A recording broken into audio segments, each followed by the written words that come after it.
All right, everyone. I hope that y'all can hear me. I did not hear the preview music that was played for this week's live stream. I'm speaking. I'm in Wood Lane, and I'm speaking with Saint Mike 504 this week. He's from the Denver market. He's by way of New Orleans, and Saint Mike is someone that I can understand from the standpoint he knows about boudin, jambalaya, crawfish, gumbo, of course. I said that I would bring the peach cobbler, both top and bottom crust, and the lemonade. Of course, he knows about Zydeco and jazz, and I saw him recently with Tulane Green Wave jacket. So I think I've kind of hammed him up. He's the holy roller of the delivery and transport space. Mike's giggling right now in the green room, so I'm about to bring you on. Can you hear me, man? What's going on, Geezer? Can you hear me? It's the one. Hold on, man. hold on. Let's try this again.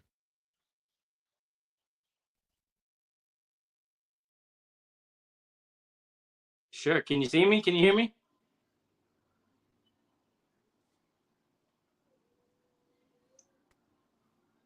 All right. Can you hear me? I can hear you. Can you hear me? Hold on. I can hear you.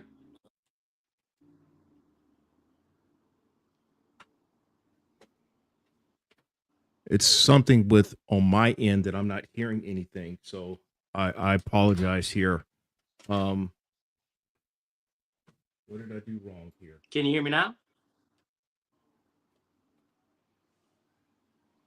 Hold on. This is embarrassing. I never had this happen before.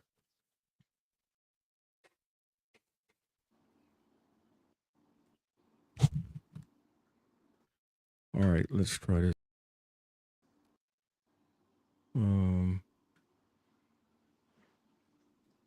Okay, that's good. All right, Shane, good. You can see and hear both of us, but I can't hear anything. So I gotta make sure that my audio is good before I can do anything right now. But in the meantime, let's see here. In the meantime, I'm gonna show y'all a little something while he's working on that. Right. You know, gotta show that one off. Boom. So go. Yeah, keep that in the office. There we go. All right, I got it. You know what happened, y'all? I changed my headphone settings, and it just dawned on me. So my apologies, man. I wasted 3 minutes, but yeah, he's got his Tulane Green Wave football. If you remember the coach, Tommy Bolton, he coached there before he went to Clemson, and Tommy and I had interesting conversations away from the football field, St. Mike. But anyway, man, hey, thanks for coming on. I know we didn't get a chance to talk beforehand, but thank you for coming on. Hey, man, thank you for, can you hear me good? Can y'all hear me? I can hear you. It's just that I could not hear you because I didn't have my earphone settings correct. Yeah. I had everything else right, but not that. But everybody else can hear me too in the chat, right? Yeah. Shane's good. Yeah. Yeah, man. So I just say, first of all, thank you for allowing me to be on your platform, because I was like, I watched the episode with you and Gigabyte NYC, and it's the same thing. It's like I have like. Go ahead. Can you hear me?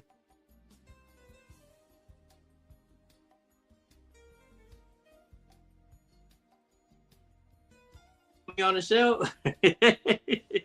So, but nah, I got the invite. Finally got the invite.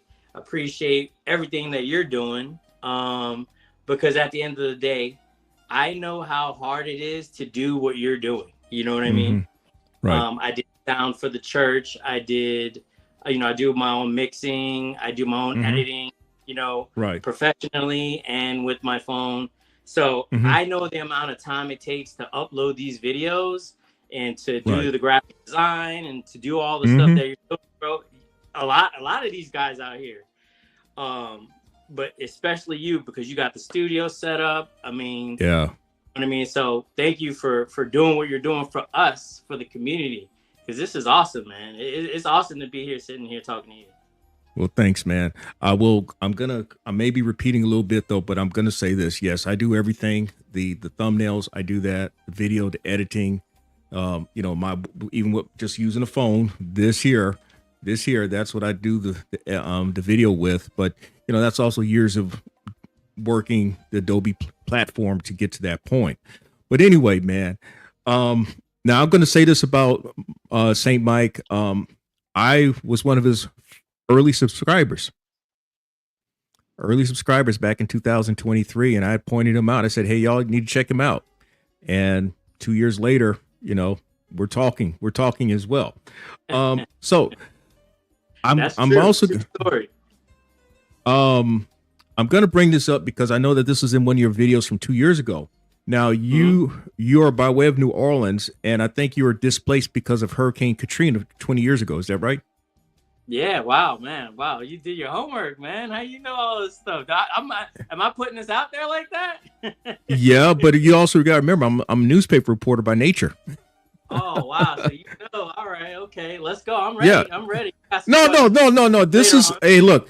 Hey, I'm not trying to be 60 minutes here. Okay, I can be 60 minutes. This is not Dan Rather, all right. But no, you mentioned about you were displaced from Hurricane Katrina, and you were in the hospitality business at one time. That's right. Yeah, man. I loved what I did. I work for the Ritz-Carlton Hotel Company. Mhm. Even though I don't work there anymore, I carry that philosophy from 20 years of working there. I carry Mhm. that to my own business now, which is the reason Right. why I have the following, as far as the clients that I have that I built up, that Mhm. that use me just from seeing me, around town doing multiple orders for them. Right. So that I took that philosophy of what I'd done over there in hospitality and I added it to what I do, and Mhm. it translates into dollars in this business. You know what I mean? Because when Yeah. you meet people and you make a good impression and they know that you're professional, they will call you when you give them a business card. You know what I That's mean? right. That's right. And that's something I've talked about recently. How with a customer of Mm-hmm. mine whom I met through working a gig app opportunity. She asked me if I had a business card. I gave her a couple cards. Well, it was months later before she called upon me. But having done now 3 subsequent cash game opportunities, including one in the last couple of weeks. In fact, I got one this weekend. Supposedly, she contacted me this on Monday. That's translated into 4 other opportunities Mm. because of the very thing that you're talking about, the way you go about doing business, the way you handle their stuff, the way you carry yourself. Yeah. It could translate into opportunities. I want to at least acknowledge some folk who come through here. Rideshare Road Warrior Rick, he's out of California, Ontario. Shane Epley was in through. He's been through here recently. Thanks for coming through here, Shane. Kevin Hawthorne, thanks for coming through here, Lakeland, Florida. I think the first time I saw you was when Mr. Sam Randall was on a couple of weeks ago. So thanks for coming through here. I've got this. They got this new feature here where they show the comments from where we're talking as well. Gig Wars official, Red. Hola, hola. That's right. Thanks for coming through, Red. She's been on here a couple of times as well. It's good to see everybody in the house. That's what's up. Right. Now, a funny thing about Hurricane Katrina, I think it was when it struck. What I remember most, not what I first, but one of the things I initially remember was how gas prices went up like 75 cents that day. It was like $2.50. It went over $3, just like that, man. And of course, your way, y'all trying to head for high ground to get out of there. Were you able to get out? Wow, man. I can't believe you're asking me this question because, you know, uh, it happened so long ago, but it seemed Mm-hmm. like yesterday. Right. And, I had a steady job. I was doing good for myself. And, Mm-hmm. we saw the hurricane coming. It was all over the Mm-hmm. screen. Hurricane Katrina is coming. Right. And we were like, we ride out hurricanes in New Orleans. Like hurricanes is just another thing for us. Most of us, we hunker down and we have a little barbecue, throw a little party, whatever it is, and we ride it out. You know what I'm saying? And then the hope is that you don't lose electricity.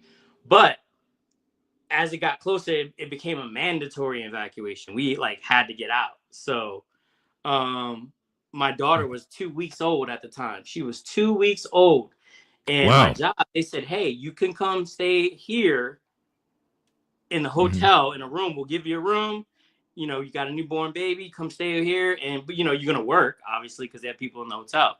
So I initially was going to go to the hotel, be safe, thought I would have been safe, right?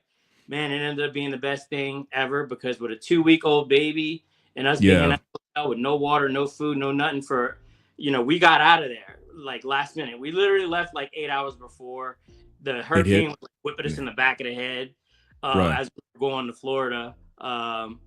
And yeah, I made it out by 8 hours and I never went back, man. I ended up, it's kind of emotional because, here I am, lost everything with a brand new daughter and no job, no house, no nothing. Right. And my job ended up moving me over to Florida. So I was able to transfer, which I didn't know at the time that was going to happen. So that was a little bit of relief. And then I just, from there on, man, just kept the ball going, Right. So how long have you been in the Denver market then? So I've been out here for about 4 years now, but I've been actually doing the cargo stuff for about 2.5 years.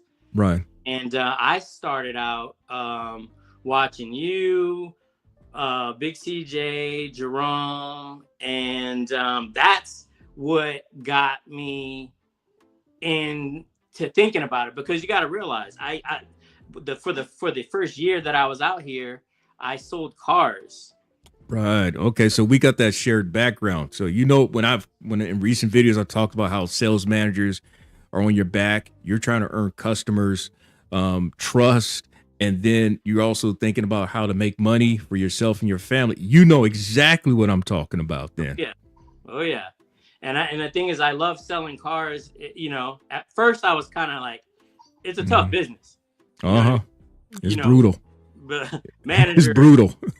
Customers, coworkers, like it could get brutal in there. You gotta have thick skin and you definitely gotta be solid in who you are because you'll get beat up in there. But yeah, I did that for about a year and a half.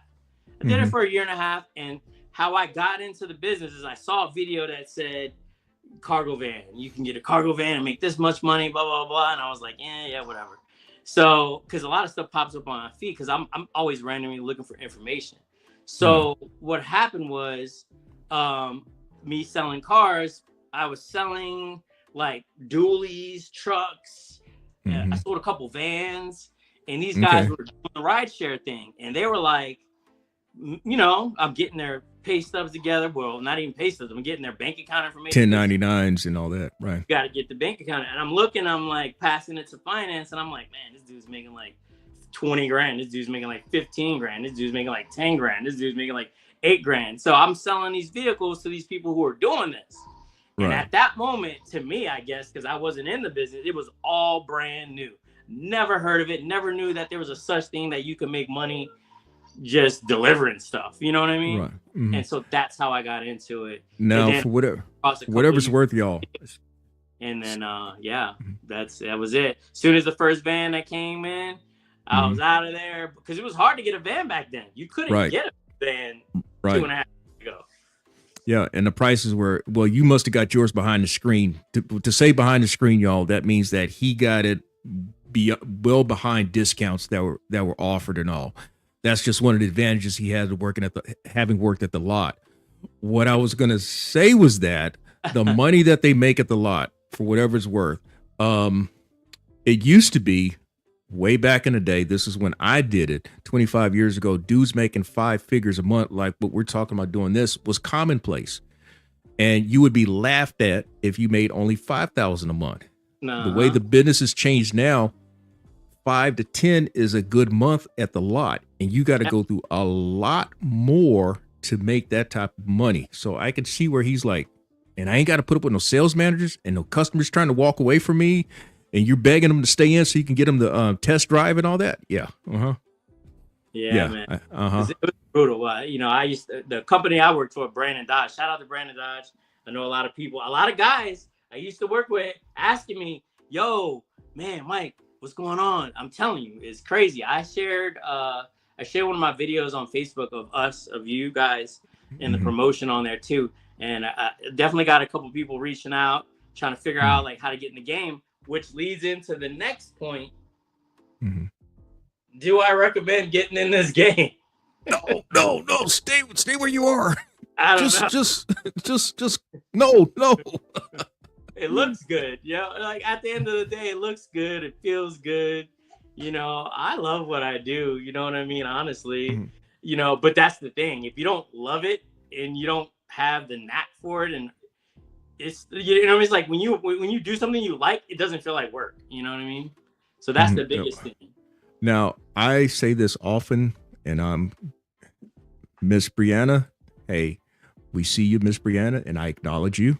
So thanks for hanging out. There's young Mike 504A. Actually, this is Noah. Okay. This is Mr. Noah right here. Say hi. Okay. Noah. Hey, man. Hey. And I got Mike. He's watching TV, so these are my little ones. You know what? That's the way it was with my daughter when she was 2 years old, when I was still in the newspaper business. I had her on my lap like that, and she'd pat on the computer screen. And obviously, well, if you've seen the video, if you've seen the I'm Speaking, one of my early ones is with her. She's one of my early guests. And, yeah. The communication gene did pass on to her. I mean, she can, in fact, I kind of bounce things off with her now, because that was also part of her undergrad in communication. But yeah, it started for her just like with your son on your lap. Same way, man. Yeah, man. They're going to be just like Pops. I could tell it. They musically inclined, all kinds of stuff, man. My little one, they're watching everything I do. So I always try to make sure I'm putting my best foot forward for these guys, you know? Oh yeah, they're watching and asking questions all the time. Now, you've not uploaded a lot of videos, and you know, everybody got their reasons for doing so. But what was the reason for the big hiatus? So that's a good. You know, I'm glad you asked that question too, because I feel like as a content creator, like I have the answer, but no one's really asking, you know what I mean? So for you to ask me is like, you know, I was like, wow, I get to ask, I get to finally answer this question.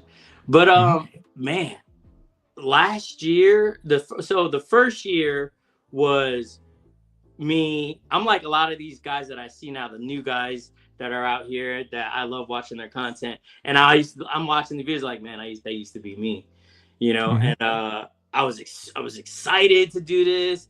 You know, I was going out there just giving out information, every single thing that's going on. And then, because I was like, in my eyes, I was like the only one kind of making noise out here. You know what I mean? I ran across a couple guys, you know, none of them really were on YouTube. None of them really had the apps. I got this one app. You know what I mean? I'm like, dang, you making it one app? And there's this other guy, I got 2 apps. And I'm like, wow, they're not even busy apps out here. So I started to do these videos and they started getting traction. I got shout outs from you guys. I started getting all these followers. I started getting DMs. I started getting all kinds of craziness was going on. And so what happened was I was giving out, and I know this is not like YouTube friendly savvy thing to say, but I was giving out too much information. I was giving out so much information that I went from ecstatically busy to like, now my competition follows me on YouTube. You know what I mean? Yeah. All they got to do is watch what I do. And basically there are days where I had the same order every single day. All of a sudden, I'm not getting those orders anymore. I'm running into the guy and we're just casually talking. He's telling me about the order that he did, and I was like, dang, that used to be my order. You know what I mean? Now you And see why. you know, Now you see why I don't mention the apps names and all that in part. exactly. So then it started to hit me a little bit. And then I started to get busy and busier and busier and busier. And I just didn't have time to do the video because you got to realize I got 3 kids. My daughter's grown up. I got 2 little ones. I got a 6 and a 3, right? My wife works as a CNA. She works, 65 hours, 70 hours a week. Right. I'm working 12 hours a day, every day, 6 days a week. I'm working 70 hours. We're literally, it's so busy in our house that yeah, video is one of the last things, and since you know how much time it takes, although you do get better with the editing process and all, it still takes time to do all this stuff. Patrice, hey man, thanks for coming through here. Go ahead. Just to upload yes videos takes forever, and then you got to edit it, and then you got to put the music on it, and then you got to layer it, and then you got to get the text, and then you got to market it, and then you got to upload it, and that takes time. And I do all that. I do all that on the regular. I do my own music. I do my own videos, professionally and with my phone. So that's why I do all my videos with the phone, because with the phone, it's quicker. It's quicker. But to answer your question, the reason why I stopped, it was like a lot of competition. There's a lot of reasons why. I was busy, a lot of competition. I was super duper busy, making $300, $400, $500 a day. It just went crazy. Oh, I remember days when I wasn't making $500. I remember my first $500 day. You commented, and I was like, "Oh, my first $500 day." I was so busy, because I started to get the hang of it. You know what I mean? I started to feel comfortable. I started to get to know people. They know me. They've been seeing me every single day for, 2 years, a year and a half now. So they're calling me, "Hey, I got this order. You want it?" I'm getting deals on the side. I'm giving out cards to customers. They're hitting me up, and all of a sudden now, kind of where we're at right now, right? The market is it's a whole different place. And I had to go through that process too. I had to understand, I had to learn that process that, wow, this isn't going to last forever. Things could change instant. I got deactivated on, what do you call it? What's the one? The popular one, Dispatch. That was a learning experience. I got deactivated on Dispatch. And that was a wake-up call for me, because that was the main source of income. That was the majority of the income was from there. But it ended up being a blessing in disguise, because now it made me tighten up my game. It made me, look at things from a different perspective, as far as like, okay, now I'm going to be 5 minutes early to every job. I'm going to be 10 minutes early to every job. I'm going to make sure I don't stack too much. You know what I mean? Right. Stack too much and it be the end of one of your. That'll be your last one. Yeah. Well, Patrice, I want to acknowledge him again. He's in my market, Columbia market.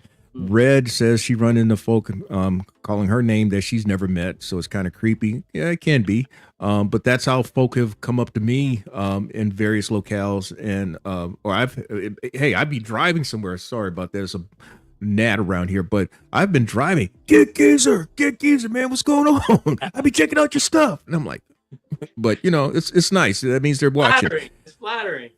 Right. Hey, y'all, if you want to join the damn conversation with St. Mike and I'm putting putting out here the link. All you have to do is click that link. And if I hear the beep, I'll bring you in. You can ask some questions to Mike personally, as opposed to just typing them in. So you got a Ram 2500. Is that right? I got a Ram. Or is it the 35? Oh, 1500. Yeah, okay. To Ram 1500. Okay, so you got the smaller chassis, but yes, 5.7.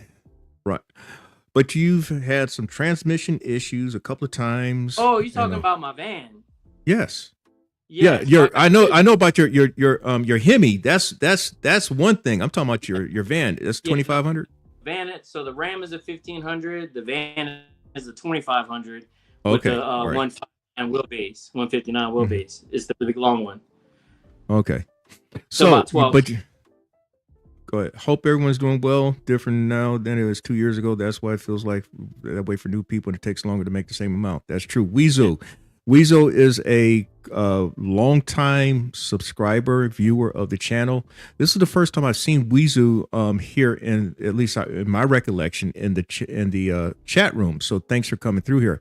By the way, Patrice says, don't want to give the location off the Batcave, but I think I made a delivery to my neighborhood recently, just so to hype, just as seeing your truck. Is that right, man? So you may have been over at the Geezer compound. Okay, all right, that's cool, man. I ain't gonna say nothing. I ain't gonna say nothing else. But again, y'all, if you want to join the conversation, I'm gonna put the link out again. Just click the link, and if I hear the beep, I will let you know that I'm bringing you on. Yeah, I know what you're saying, man. Oh, to my neighbor. Okay, so to the one to the left, it's probably the one with the Hyundai. Okay, that's cool. That's cool, because the other one's to the right. That's the guy who's the semi truck driver, but his cousin's there most of the time. Yeah, the Geezer compound. That's right. There's the Geezer compound. There's the Geezer studio. There's the Geezer 16, which is the box truck, and then there's the Geezer van. And then there's the F-150 and the Taurus. I haven't given names to those two yet. But what I was getting at, Mike, is any regrets though with having had the van, despite the transmission issues?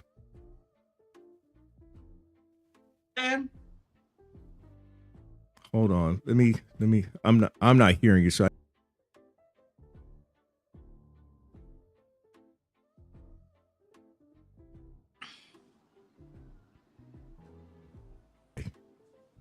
can you? Hello. Yeah. Yeah. Okay. So you're talking about with the personal van, the brand, or just just being in the business? Your van. I mean, with the issues that you had, you had a recall, and then you had a subsequent issue and all that. So with my van, right? And this is why you got to do your homework. I wish I would have done a little more homework, but like I said, we all just get excited. We jump into something new, and you got to learn it, as you go. But I wish I would have gotten the Ford all-wheel drive, to be honest with you, because you need that out here in the wintertime.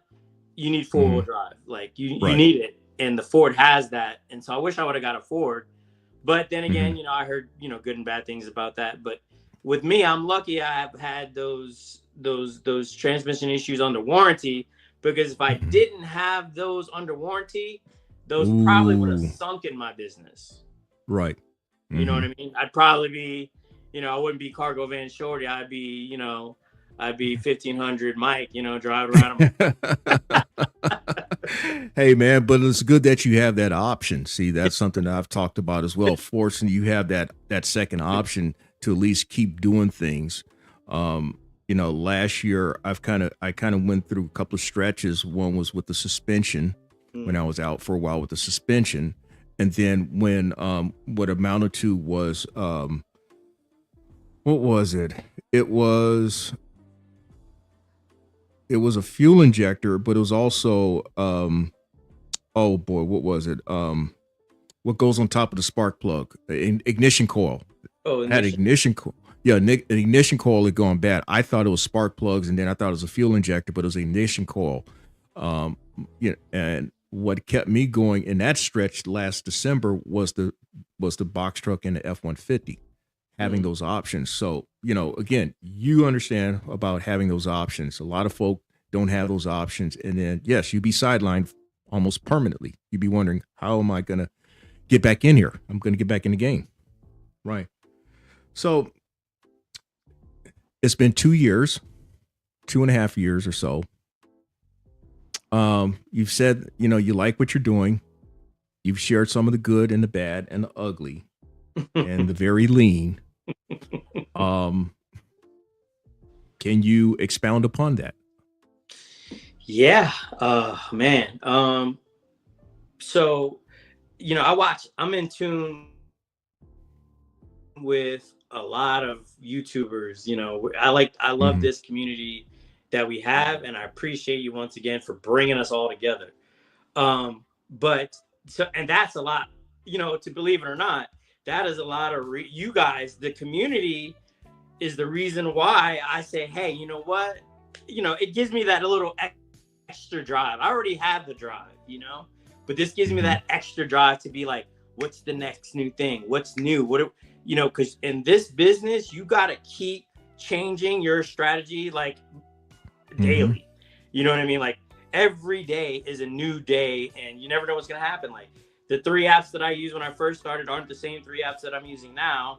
The apps that I did use come and go for like 2 or 3 months. They're here. Next thing you know, they're gone. Now I'm doing this curry thing. They have what do you call it? A OTR thing. I'm going OTR. Okay. That's kind of like, it's great. I just got back Sunday from San Francisco. I had a load that went out there on. Yeah. Wow. It was good going there, but on the way back, I was like, you know what I mean? Well, I'm surprised. So I'm surprised you. Go ahead.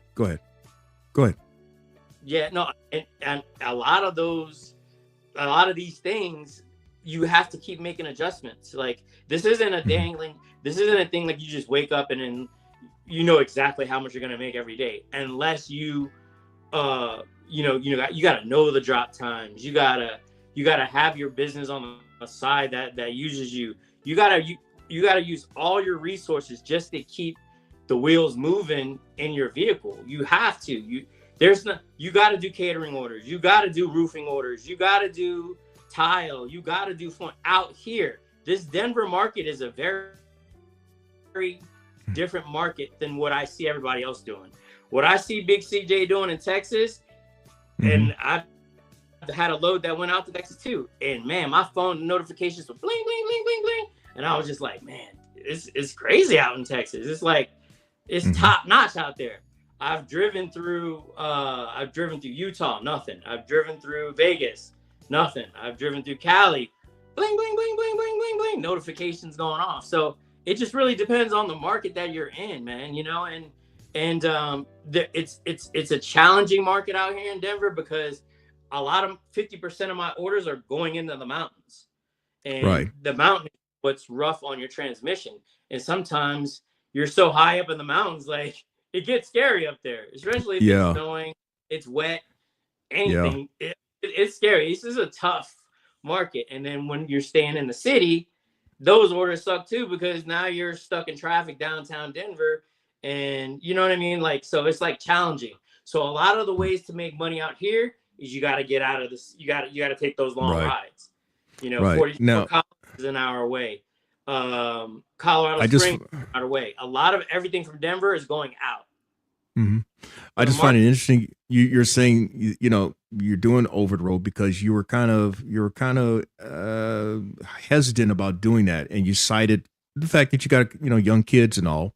But I guess you've come to realize it's a reality. If you want to bring in money, this is something that you may have to add to the cache of options. Yeah, because from the financial side of it, and not getting too personal with the finances, but I'll go over it, vaguely so people can understand, is that when you're taking your van and I'm doing the local thing, and I'm making, I went from making $400 or $500 a day to making now 200 on a good day, 225, 250. Every now and then you get a 3, every now and then you get a 4 every blue moon. But it's changed so much that the prices are so low right now. There's more drivers, low prices. So the only way to make a good week or a good month, I should say, is to get one of those loads paying $1,500 that's going to San Francisco. It's 1,200 miles. I'll take that order. You know what I mean? Because now my $1,500 3-day run, turns into, I made $800. Let's just say that's over $2,000 in a week. You know what I'm saying? Right. So you kind of got to pick and choose your battles. Like you can't let the thirst get to you. Sometimes you can over thirst yourself out. We'll talk more about that. I'm gonna acknowledge a couple now. Rideshare Rick asked, "Do either of us use load boards to find offers?" Yes, sir, he does. Huh? I wish I could. Okay. Now, yes, I use. In fact, I talk about it all the time. The three things that four things. It's gig food delivery apps, last mile gig delivery apps. I talk of brokered opportunities or load board based opportunities, expediting opportunities. Yes, so that means load boards, and then the cash game. Weezu asked this question. Speaking of vans, think about X Fleet Vans. He's getting offers for Ram 2500s less than 100,000 miles for 16 to 20,000. Got offered three. Well, the prices on these vans have gone down significantly.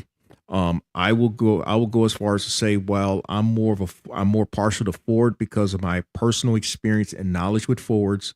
If I were in your position and offered Fords, I would look into it, but I would also not try to finance the entire amount. I would try to, if you're going to finance as little as possible and try to make more of a cash purchase with these things.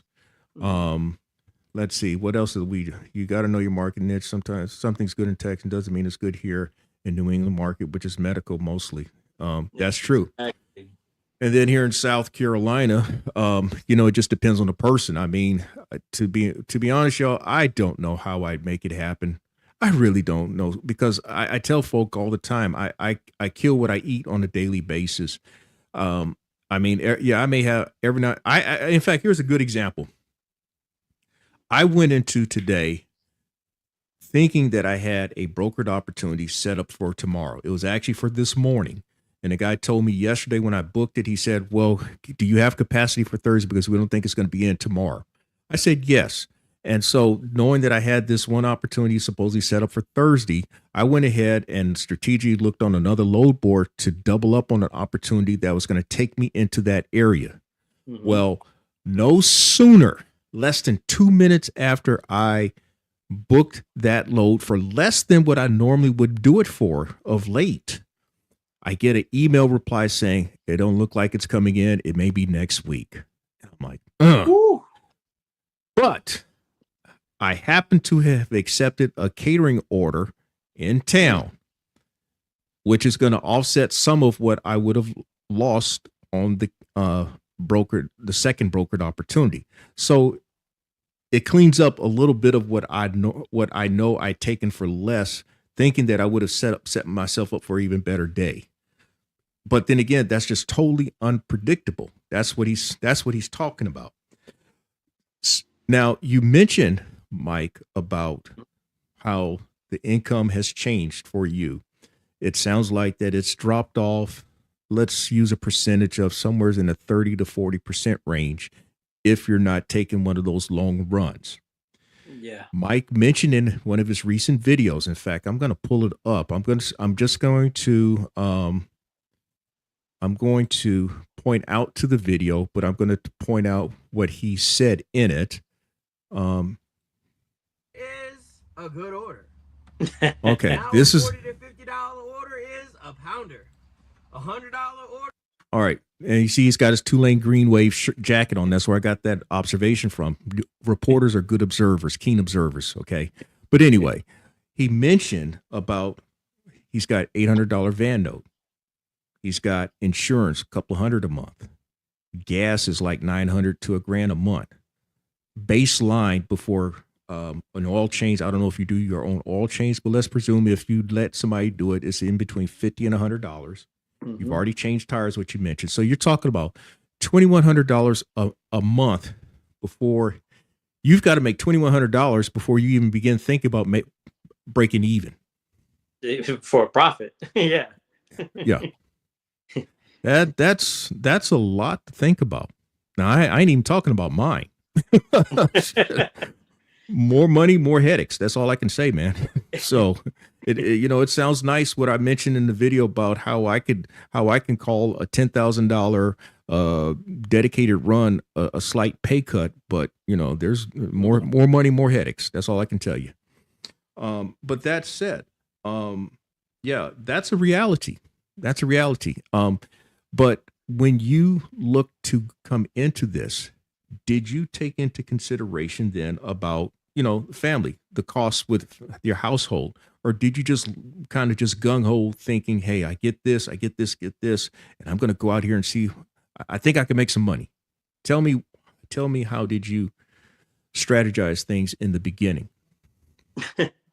Man, like I said, honestly, I just from the beginning, once I started to see like guys, I saw the potential because of guys that I've sold trucks and vans to. I saw the potential, Mm-hmm. and I never thought I was going to jump into it. I just was like, wow. And then I came across one of the videos on YouTube. And Mm-hmm. so, you know, I didn't know, I knew about the payment. I was like, okay, I'm going to have payment and I'm going to have insurance from doing the Mm-hmm. homework and, and just finance overall. Mm-hmm. I'm very thankful that I know who I am. I'm a hustler. You know what I mean? I'm from New Orleans. My dad Okay. was in the military. I lived everywhere. So I'm a hustler, no matter what. No, even when I was working at, five-star hotel, when I was, selling cars, like I'm a hustler any way it goes. I never sold cars before. My first year selling cars, like I was doing things that I didn't know I could do. Honestly, So that if makes you could sell somebody a you're lying. $100,000 car, you're doing something. You're lying. In other words, you were or stretching the truth, or you actually had some steel in your kahunas and said, "Yeah, this is my price," and you just sat and wait for them to react, or all the above. And you know what?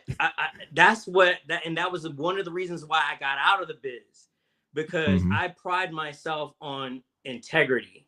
You know what I mean? Okay. Not Mm-hmm. always, but being a man of God and all that, I pride myself on integrity. So there are certain things that I had to do that I just couldn't do.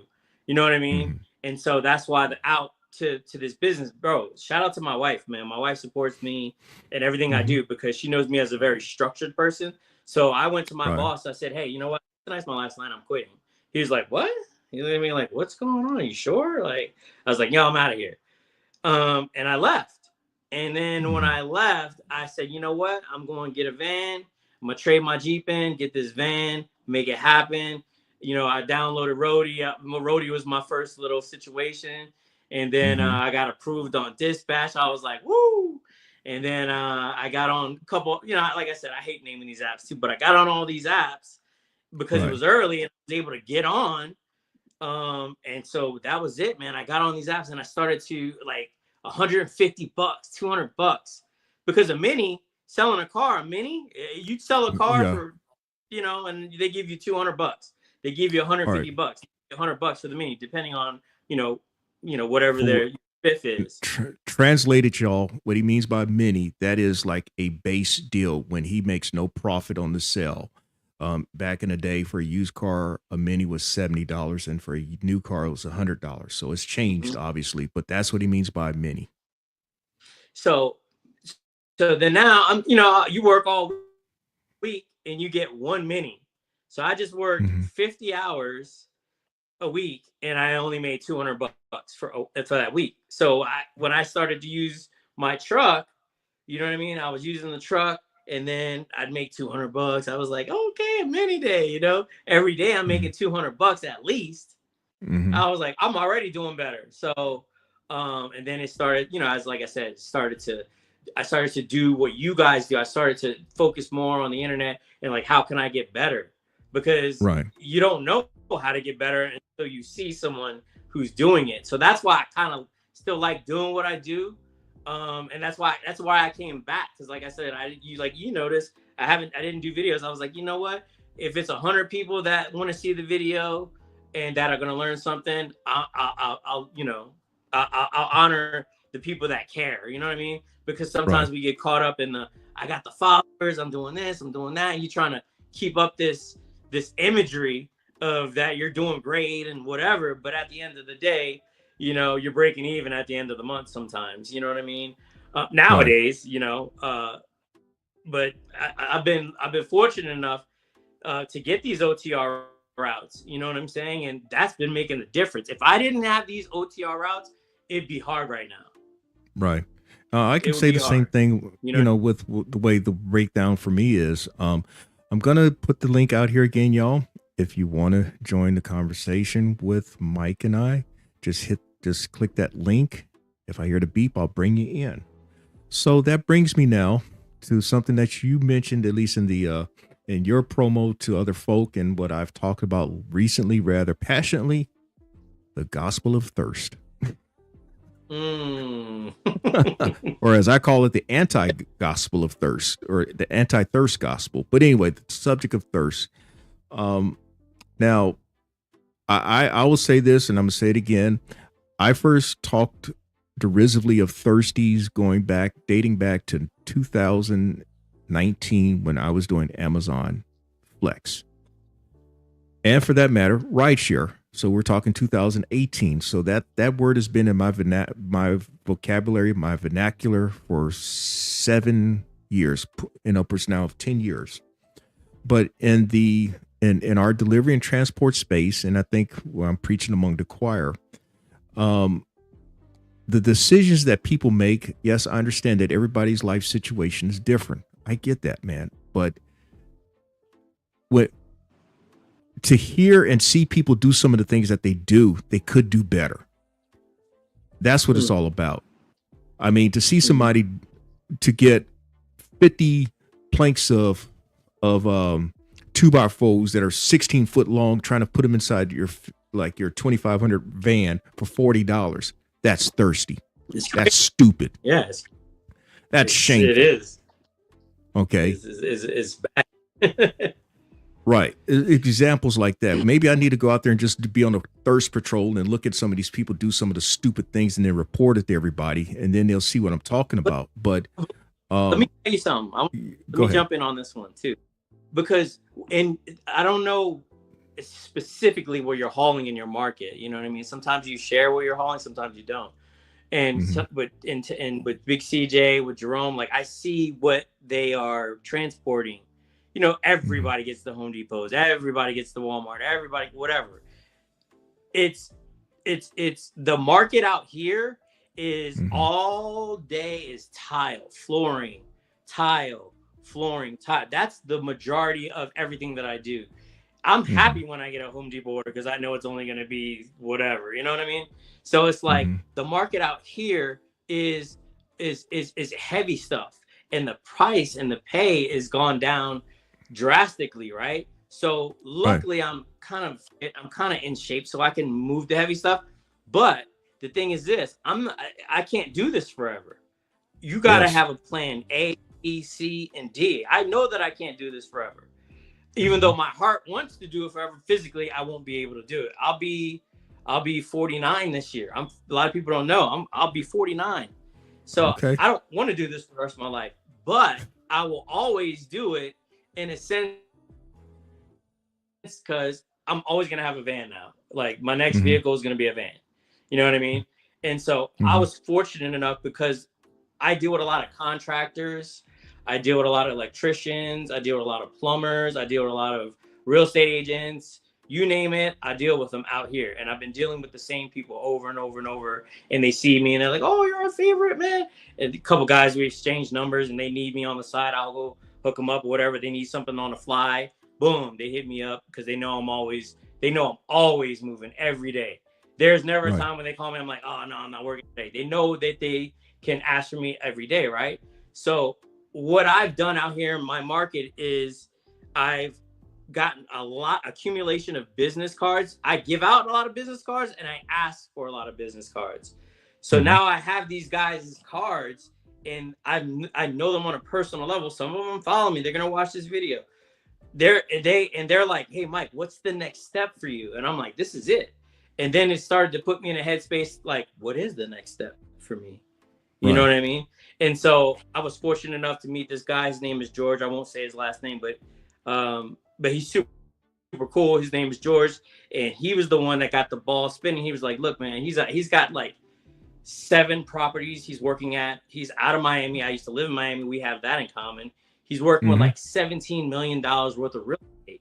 And he's like, look, dude, I need you on my team. Like, how can I use you? You know what I'm saying? And I'm like, it started racking my brain. And by him saying that, it made me start to put together what is my next step. So I'm working on that right now. Actually, I'm taking classes now to go into the venture because I know so many contractors and out here, they're just building so much. You know what I mean? Like Denver's like, it's going to be a busy cargo city in the future. Trust me, it's going to be huge with medical, with all the stuff that's going on. It's going to be a huge market. But my next thing is, you know, how can I go out to job sites every single day? I'm out there delivering their flooring, delivering their tile, delivering all their stuff, right? And so Mm-hmm. I'm thinking like, this is what people need to do. These is what these cargo van drivers need to think when they go on to wherever it is that they're going in their market.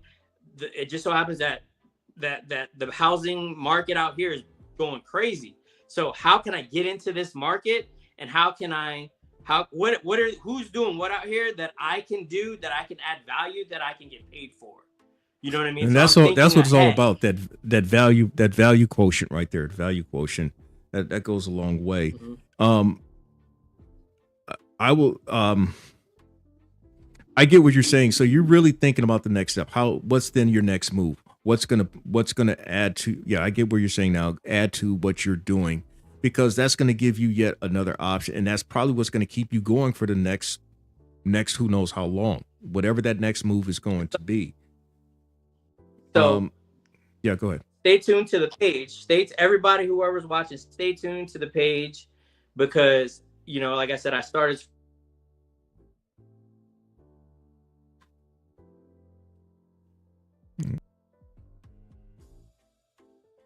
to start doing some more work. But I'll wait for you to get back on. Okay, we're back. Okay, yeah. So started school this week. Mhm. Without giving away too much. So I'm getting into the contracting side of things, Mhm. because I know so many contractors, Mhm. and I'm on job sites every single day. The next step is that I'm going to have the cargo van. I'll still always be able to get those good orders when they pop up. You know, I'll get to cherry pick a little bit, Mhm. but the main focus of the income is going to be through this contracting opportunity, we'll call it. You know, we'll call it a contracting opportunity. And that's me putting together. So let me give you kind of like more detail what I'm trying to tell you, Mhm. without telling everybody. But I might as well. I'm gonna break it here live on Gig Giza. I'm gonna tell you what my game plan is. So breaking news. Yeah. Because I Da-da-da-da-da-da-da-da-da-da. have all these Okay. contractors out here, and you know, there are like 4 guys out here that I'm really solid with, and they're like, "Yo, what's the next step?" So I'm working with them closely, and we're gonna, you know, they're gonna develop me as a contractor, but I'm actually get the license. So I'm getting the licensing for that. I'll be able to do flipping houses in the future, because I got all the hookups, man. I can get you tile 40% off. I can go to, you know, all these places that I go to that people know me. When I walk in there, they automatically know. So I'm getting into that side of it. Um, it's an opportunity that I can't turn down. It does cost a little bit of money to go to school for it, but my wife, she, you know, I have the money to pay for it, and I kept putting it off. And I'm like, all right, I'm gonna do it. I'm gonna do it. I'm gonna do it. And she said, here. She finally, on Mother's Day, a couple weeks ago, comes home. She gives me the money. She goes, okay, sign up for the classes. And I was like, Wow. oh. Well, and I'm like, no, it's Mother's Day. You can't do that. And she's like, no, I believe in you. Everything you said you were gonna do, you've done it. So shout out to my wife again for, you know, believing in me. So I'm getting into that side of the business, of the construction side of it, and you know, it's a good. The pay is great. The magic number for me is $500 a day. That's the Mhm. magic number. I know that sounds crazy, but I can make 2 to 250. I was making 3 to 4, right? Right. We talked about that. The magic number is 5. If I can get to that 5 amount, then per day, then it's life changing. Things start happening a little bit differently. I won't be spending so much money on gas. I'll be at different locations doing inspections and doing all these different things that I'm, you know, that I'm testing for, so I could be certified through the state. And those opportunities are going to be paying from 3 to 4 to 500 for 2 or 3 hours of my time, and then that's it. Right. I can still Okay. grab my hand and say, hey, you know, there's an order for $150. Let me grab it. Here's an order for $95. Let me grab it. Here's an order for $50. I can grab it. And that just, it takes the pressure off of me having to be on the avenue all day, every day, because I basically live on the road. I Wow. live on the road. I 12 can't say hours a that day. I can't say that I live on the road, but at the same time, I put in my time and my miles. Let's see. Mm. Weezu says the next step is the plan for him. The plan for him is to keep liquidation of selling clothes online and Facebook Marketplace for he and his wife, and him selling cars on the side. Mm. But he says he's not going to lie. He's always wanted a fleet. Okay. Sure. Now I wanted to point this out. Mike mentioned about that tile. He lived in that porcelain tile, and each of those boxes weigh like they're clumped together in twos. If you lift them both of them together, that's 100 pounds. So each one is 50 pounds each. And if you get a pallet of them, you're talking 30, 40, 50 of them, and you may have to unload them yourself since you don't have a box truck with a lift gate. Man, that could wear you out. That could wear you out. And this is you come to that realization real fast working these apps. This is not for you. I say, because I'm a geezer, hey, I'm Social Security eligible. I know I may not look it, but my body tells me. You look good, bro. Thanks. You good, man.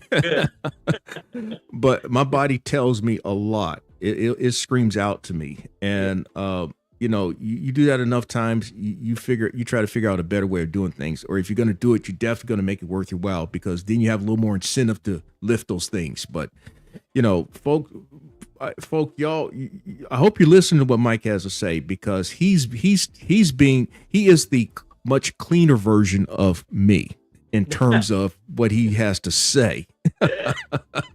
hey, man, to each his own, but that's what makes us great, man, is that we're able to like relate to each other, man. I'm telling you, this is the first time. A lot of people don't understand this about the gig economy too, the cargo van business, which is whatever you want to call it, is that this is the first time I've actually met Gig Geezer, but I feel like I've been knowing him forever. It's the same thing with a lot of the guys I follow on YouTube. I feel like they don't have no idea who I am. I follow them, but I feel like I know all you guys. Like, who are your favorite? Who are your top guys? Like, who do you like watching right now? Me? Yeah, because I know you watch everybody. I follow a lot of guys because you do lives with them. I was like, oh, I never heard of this guy. Boom, Yeah, I don't have. You know what? I don't have any specific favorites. I don't. Hey, I can say it though. I like who I like right now. I like what's your boy out of Reggie Ran It Up. Yeah, like Miami, South Florida. I saw y'all's live. I like Big CJ off top. You know what I mean? Shout out to Big CJ. Gigabyte NYC. I like the accent. You know what I mean? I love what he's doing. And what's this new guy? It's a new guy, man. Gig Pat Gig Belief. Huh? I know Pat Gig Team. Yeah. But Gig he's from New York. The new guy. Yeah, Believe Gig Works. Gig Works. Yo, that's who I'm on his content right now. He's going through it too. I just saw he got deactivated on Roadie. Now he's back on. Like, it can happen that quick. Right. Yeah, he's lucky to be reactivated with Roadie, because I mean that was almost a death sentence right there, man. And when you talk about trust, that trust and safety unit.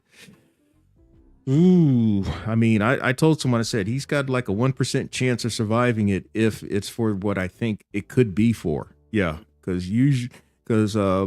the unfortunate thing about it with a lot of these, I mean, you could be temporarily suspended from an app. I've been temporarily suspended from a couple of apps, and I've been reinstated. But then there's been a couple of them that I've been deactivated, and it's permanent, man. It's permanent. They don't want you. In perpetuity, as they might say, perpetuity. Well, Mike, I said that we would try to keep this an hour, a fast hour, which I think it has been. But I cannot end this conversation unless we talk about some of that food that I'm familiar with. What's that? Oh, that gumbo? Well, I've already said, man, the best gumbo is the type that make you sweat. That's the type of gumbo that I was raised on. But if you can explain to folk about like, if your gumbo just so spicy off the bat, then that you doing too much. It's spicy because of the hot sauce that you use. That's what give it the spice. You know what I mean? So Hmm. a lot of people use crystals with the gumbo. A lot of people use Tabasco. It just depends on which one you like. You know what I mean? But at the end of the day, I tripped out because when you said when you and CJ were talking about you're like the gumbo guy, I was like, oh, I started laughing. I was like, man, they called me the gumbo guy. No, I ain't calling you. I'm not calling you the gumbo guy. I'm just talking about the fact that hey, from New Orleans, you know about it. My grandmother, my grandparents' generation, they're all from Louisiana. Okay, Yeah. so that's what I'm saying. I grew up on that. I grew up on sucking on those crab claws and that sausage and that rice and that shrimp. Before, right? Huh? You ate crawfish before? Once and only once. So, and then Big CJ, he don't eat crawfish? No, he don't mess with it. He said he don't eat. I heard him say he don't eat. I thought he said he didn't eat it, but man, if you're from Louisiana, you gotta eat crawfish. A crawfish boil is essential. You know what I mean? Like, I think the last time I was home, we did a crawfish boil. I think we did a crawfish boil. Yeah. Yeah. Well, that's what that's what I'm getting back with the gumbo. I mean, like Labor Day and 4th of July, we'd go over to my great aunt's place and she'd make that big pot, and all of a sudden you see everybody. Wait, you said Baton Rouge is where y'all used to stay at? No, I'm from Houston. But I'm your people. Yeah, my grandparent generation, like one grandparent is from Evergreen, the other grandparent is from Shreveport. Yeah. Another grandparent is from Lafayette, that area. Hey, yeah. Lafayette is back then to what it is right now. I could say if I ever was to move back on, probably Lafayette. Okay, Lafayette is the southwest part of the state along I-10. So now, of course, what I used to do is I used to make cobblers for pay. And so that's what I mentioned about with my cobblers, they were top and bottom crust. You got some folks just have top crust only cobblers or some other type of concoction. Mine was top and bottom crust. I could make it with the crisscross crust, but I usually made it like people would think, cobblers are first cousins to pies, is what people don't know. And so, what I learned was a base recipe, which is for the peach cobbler. And then from there, I adjusted for apple or cherry or blueberry or blackberry and another little favorite. Peach was your thing, huh? Yeah. Oh yeah, man. Yeah. I used to, but of course I'll put it like this. When it comes to cooking, I think folk who've done it for money will understand how that stuff takes time. It's a lot of work involved, and it could wear you out. And that's what happened to me. I made 12 large cobblers for a media outing, and I made everything from scratch. That's banquet. Yeah. And that wore me out, man. That's the last time I made some. Patrice says he had Major Peace cobbler out here a couple of months ago. Okay. And there's from depending on where you go, there's a shop where somebody makes a cobbler, makes cobblers. That's their specialty and all. The thing that I do now, at least whenever I do, is brisket, slow cook brisket, and make my own barbecue sauce. So that's what I do. That's kind of a family thing.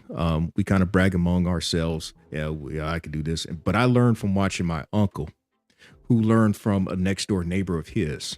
So, yeah, the cobblers came from my grandmother's, actually from one grandmother and my mother. So anyway, yeah, but so you know about good food too. You know what I mean? Yeah, barbecue, the Carolina. What do y'all got? Is that Big CJ? Yeah, CJ. Hey man, thanks for coming through here, CJ. CJ was my guest last week. He said he was going to try to check out with you being on here this week, Mike. So there you go. CJ says being a good example of a father, husband, businessman, and soldier in the Lord, y'all, because he's a holy roller. Hey, I appreciate you, Big CJ. and you know, it's probably late. Everybody got to go to bed, but it's still early over here. It's daytime, so I'm good. Yeah. Well, there's one last thing I was gonna do since we've mentioned about the Holy Roller thing.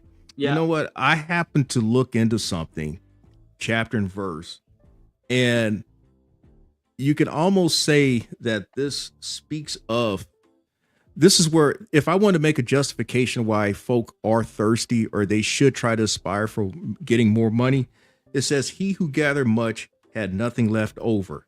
He who gathered little, there was no lack." So there was the provision. There was the provision. This is for y'all who understand chapter and verse. This is when they were fed manna from the sky, and and whatever was left over, God took back up.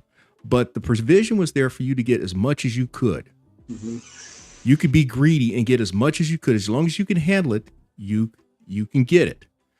And so now it says, you know, you gather little, there was no lack. Okay. So if your needs are where you don't feel you need to get that much, okay, that's on you.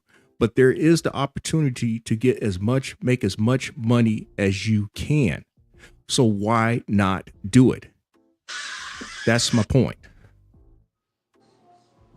And that's a powerful point, because at the end of the day, you know what I mean? Like, you know, God gives you the ability, you know what I'm saying? And we got to go out here and get it and make it every day. There's no excuses.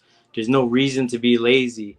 You know what I mean? Whatever you're willing to give to the Lord, he's willing to give it back to you. You just got to get up out there and go and get it and accept the blessing. You know what I mean? So, you know, everything and that's a lot of what, you know, in closing, this is a lot of what what I sell.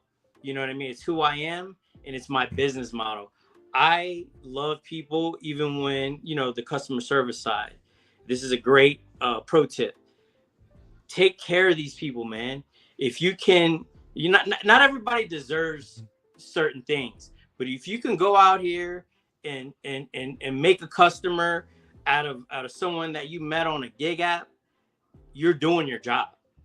But you can only do that unless you're a likable person, unless you have something, you know, that moxie, that's something that people can feel the spirit inside of you. That's a good one that they trust.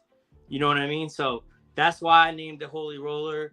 And from a business standpoint, I put the unlimited part on there just because it's unlimited. So I can have Umbrella, which is the brand, and have things that are in the construction delivery side part that's going to open up. So as CJ is building his brand, making his own clients, because he does a lot of the moving essentials and stuff like that, and they need that out there in Texas. That's where his niche is. Out here, these contractors need a right-hand man, and I'm that right-hand man. But to be right-hand man to get paid what I want to get paid, I got to go out and get the license. So once I get the license, then watch out. It still falls under the Holy Roller umbrella. So, all right, man. Well, hey, thanks for coming through here. Hey, thanks for having me, man. I really appreciate it. You know, y'all. If you're gonna check out Saint Mike 504, it's at Saint. Oh boy, let's see here. I'm typing it in. Saint Mike 504. Remember, the 504 is for New Orleans. That's where it comes from. Team Manola, my family, my friends.